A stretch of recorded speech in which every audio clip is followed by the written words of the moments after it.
Okay, scam raid na naman. Napag-usapan ng bawat isa kung saan kami pupunta.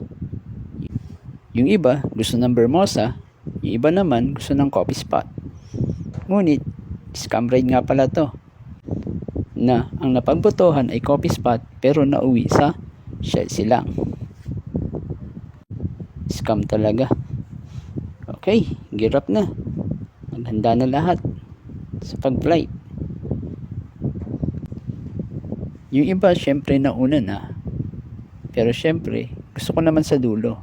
Para alam ko at makita ko kung sino yung mga sumisemplang. De, joke lang. Gusto ko kasi chill ride lang.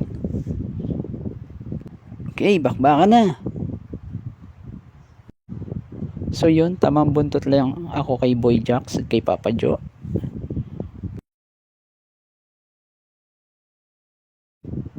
So first stop, nagpagas muna kami dito sa Caltex sa may Southwoods. So minake sure muna namin na meron kaming mga gas. Iba na rin is nagpa-check na rin ng mga hangin sa gulong. At pagkatapos pinuntahan na namin ibang grupo sa kabilang gas station sa Petron.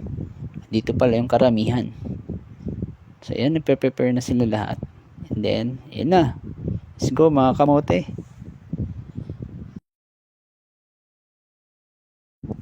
Sarap talaga dito pumesto sa likod para makita mo yung mga kasama mo. Ang ganda nila tingnan. Lalo na kung napupuno nyo ang buong kalsada. Dito nga pala kami dumaan sa likod ng Southwoods papuntang Cavite, Silang. Dito kasi ang shortcut para makarating agad kami sa lugar na yun. So ang dinaanan namin is papunta kami ng Carmona. At ang labas namin nito ay sa may intersection ng Jollibee. Maya pa is ito na, dito na kami sa Dabilan kung saan pinaka masarap tumakbo dahil malinis ang daan at daig mo pa ang nasa expressway dahil sa luwag ng daan dito. Wala kang kasalubong at tanging makikita mo lang is mga ilaw sa daan. At maya pa nakarating na kami sa dulo sa Maguyam kung saan dito huminto muna kami at inintay namin yung iba naming mga kasama habang nagkikwentuhan ng experience namin sa daan.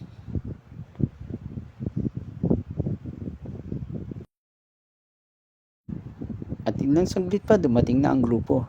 Kaya naman, umalis na rin kami para pumunta sa aming destinasyon. Pagkalipas ng ilang minuto, ito na, nakarating na kami dito sa aming destinasyon, ang Chelsea lang.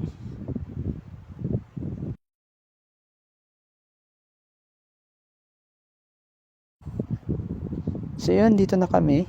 Ito nga pala yung mga kasama ko. Yan, nga pala si DMTV. At yan yung mga iba naming mga kasama. So halos mapuno namin yung parking lot ng Shell.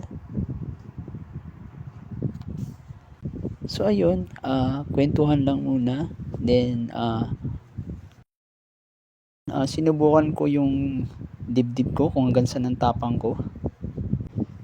At sumunod naman si DMTV gamit ang kanyang toothless CBR 1000.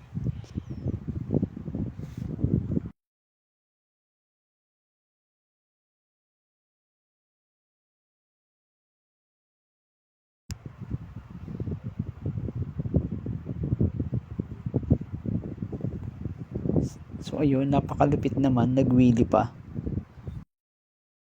4 AM na. So inumaga na kami. Ganito talaga kapag napasarap ng kwentuhan. Minsan naabot na kami ng araw. Kaya hanggang sa muli.